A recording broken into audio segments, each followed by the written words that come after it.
Karachi Korangi industrial area में solar factory में आग लग गई। 2 फायर टेंडर आग पर काबू पाने में मसरूफ हैं, जबकि फैक्ट्री में आग लगने का वाकया मुर्तज़ा चौरंगी के करीब पेश आया है।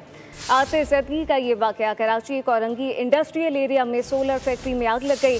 2 फायर टेंडर आग पर काबू पाने में मसरूफ हैं। रेस्क्यू हुकाम का बताना है कि फैक्ट्री में आग लगने का वाकया मुर्तज़ा चौरंगी के करीब पेश आया। कराची कोरंगी इंडस्ट्रियल एरिया में सोलर फैक्ट्री में आग लग गई है। 2 फायर टेंडर आग पर काबू पाने में मसरूफ हैं। रेस्क्यू हुकाम का ये बताना है, जबकि फैक्ट्री में आग लगने का वाकया मुर्तज़ा चौरंगी के करीब पेश आया। तफसीलात क्या हैं, मोहम्मद काशान से जानते हैं। जी काशान।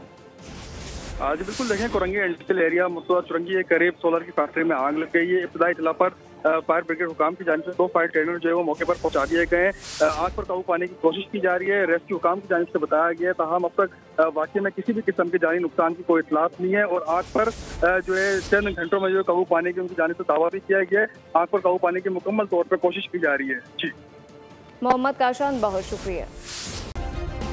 सब्सक्राइब करें और बेल दबाएं ताकि कोई खबर रह न जाए।